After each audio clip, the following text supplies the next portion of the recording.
So it is release day for the Scopes and Crosshairs DLC, as well as the update that brings the old e-collar to the FoxPro X360. So we're here on Parque Fernando today to mess with all that stuff.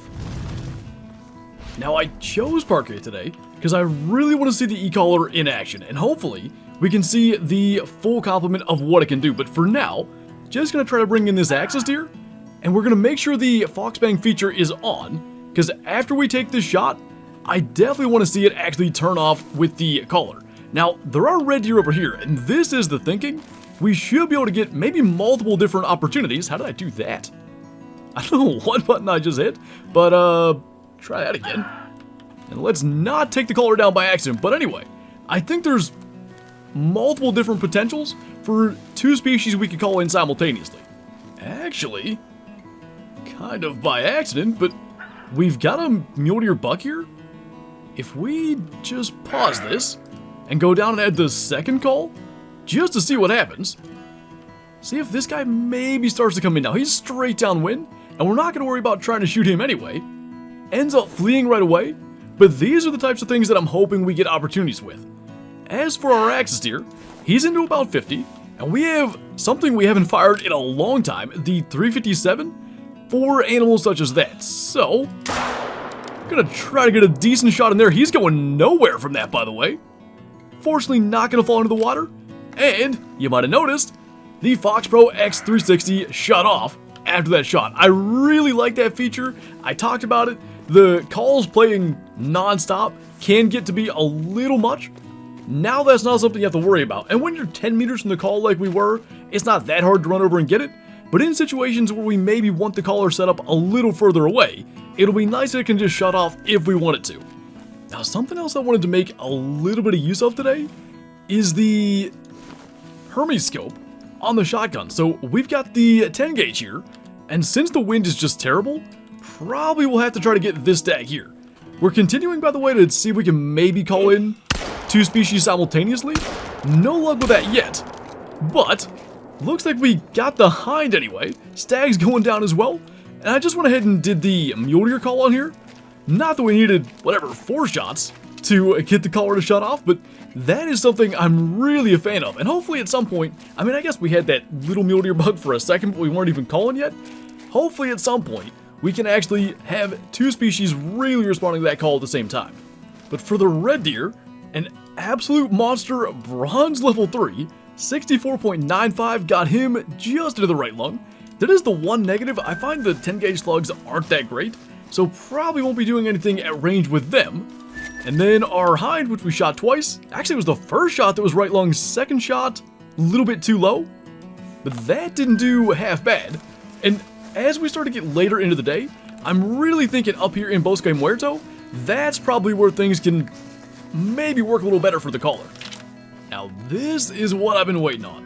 We've got Havalina out here, we've got axis deer out here, and what we can do, by the way, there's a ton of them, is set up somewhere where we can see, and maybe, something I haven't messed with, is set the collar down, out here, and get into a position where the wind isn't a problem for us. I really haven't done that at all with this collar. I don't think there's a better time to try it than right now. Man, what are the odds? Everything is gonna flee, and I think it's because of a puma. Literally just got to where we were gonna have that set up, and everything took off. Oh yeah, there you go. A gray level 3 female, just gonna run right on through there. You get him, buddy. At least one of the javelinas on my side. And we can use our very clear duplex scope on the 7mm to at least take that down. That's such a bummer. What a perfect setup. I do have to say though, this new scope model generally looks so good on the gun. It's like that guy knew we were going to collar there. Ran right to the collar. If I could have gotten this a little quicker. I don't like that second shot at all. He's going down though. So we got something. I mean, we had two species, just not really how it's supposed to work. Anyway, you get the idea. Left lung and then skull, actually? I didn't even know we hit him on the second shot. If we can find somewhere in the wide open like that, maybe where a puma doesn't run through and screw it all up, hopefully we can do the exact same setup. That's a nice water buffalo. Mythical up to 173. Not a shot that's easy to make with the 7mm by any stretch. Let's see if we can get this. Oh, he's going to turn right as that shot would have been lined up. We'll give him a second. Unfortunately, we can't call in water buffalo. So for this, we're just going to have to try to get him in the distance. See if we can get him to spin back our way. Actually calm back down. If we get into closer to 75, I'll feel a little bit better about our odds of actually having the bullet punch through. So he's attentive again. Oh boy. We gotta make this happen fast. Okay, he's alert. That one's getting pretty close. Turn at us. Didn't really get the chance to line everything up because we were about to get run over. You know, we have the 10 gauge slugs. I think that's ethical. Maybe 4 shots are not quite ethical, but at least get that guy out of the way. That was 1 flesh hit and 3 lung hits. And the first one actually only didn't get there because of a shot to the horn. But as for our mythical, tell you what, he looks pretty good. And we did get single lung. Wow, 166. So he's about 1 shy of diamond. We were pretty close given the circumstances. And definitely, had we been a little further left, I think that could have gotten in the lung. The only reason I say I think, a little more flesh we would have had to have gone through to get to the heart. Not bad though. Still looking for those apparently fleeting opportunities to get 2 species feeding in the same area, but somewhere out here I'm sure we can find it again. So we're gonna try this. Got a max estimate level 7 puma there, and over on this side, got a group of black buck. Kind of a cool combo of things to call in, and almost inevitably, we'll be trying to shoot the puma because it's gonna spook the black buck off, but we'll do those 2 combined. The navigation of this menu, by the way, is super clean. I really like how they did it. Really easy to get them set up, and no problem at all to quickly go through and get them there. So the puma's starting to come in, and obviously being a bigger animal, the speed at which they trot is probably gonna get here long before the black buck, but I mean, maybe somehow we can get a shot at both. So our puma's into about 70, fortunately not getting downwind on us. The black buck, on the other hand, still a little further back. That guy's alert, probably because of the puma, I would think. Let's see if we can do this. Got him a little high. Dropped him. Oh, I got the shotgun instead of the 7mm though.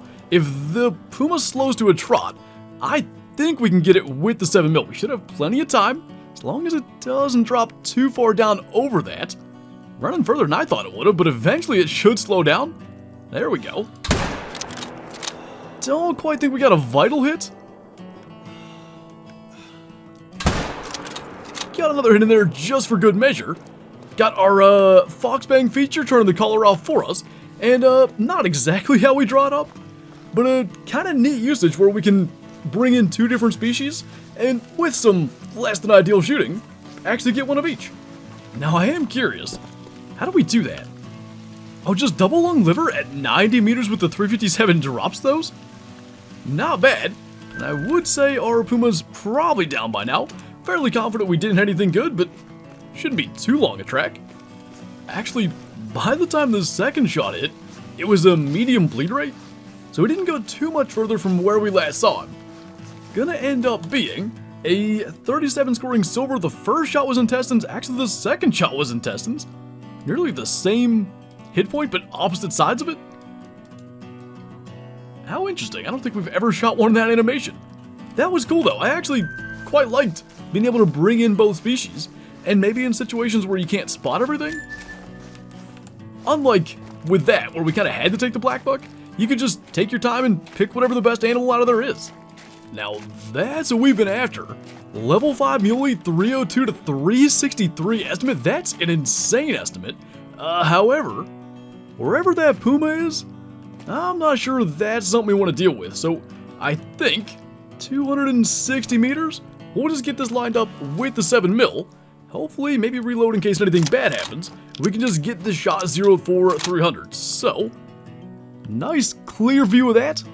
Probably aim right at the bottom of the vitals. That should be just fine. I think that's gonna make it. If spread matters, it almost has to. That rack definitely trolls a lot, and I want to say that's the old glitch rack. It used to like sit backwards, and it would score really high because of that. The spread credit was insane because it sat backwards, but they fixed it. And usually that's a smaller rack.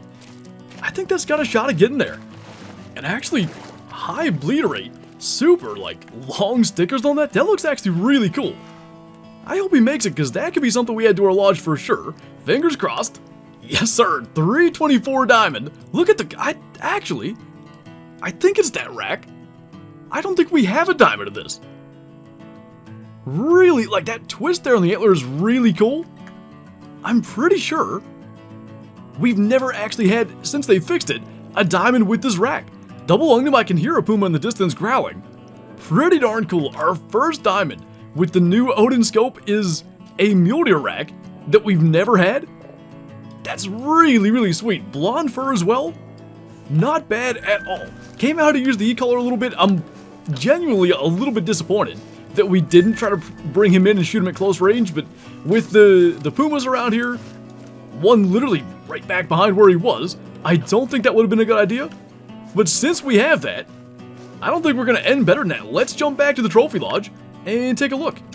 And by the way, the whole issue that I've been having with my trophy lodge was fixed, so we can actually get in here now and add this mule deer to it. The question is, where are we going to go? We'll probably go back, find a mule deer that we have placed somewhere else, and replace it with the new one. And since we've just redone it, I don't even remember where all we have mule deer on the wall. Forgot about this, by the way, if you weren't in that stream. One of our newly added things that I really like. No muleys in here, though. Actually, I think this will be perfect. We have the old droop tine rack on this 318.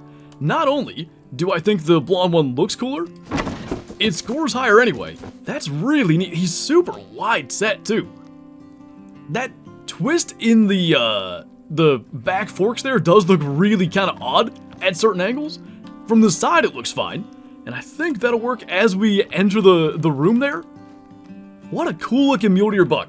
First diamond with the new scopes out there on Parque Fernando. Got to mess with the e-collar quite a bit. Now the FoxPro X360, the FoxBang technology, and the Fox Fusion calling in two animals at the same time.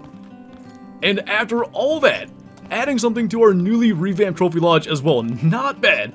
And I'm looking forward to more hunts with those scopes and maybe even bringing the FoxPro along in the future. But anyway, that's going to do it for this video. As always, thank you guys for watching, and I'll see you next time.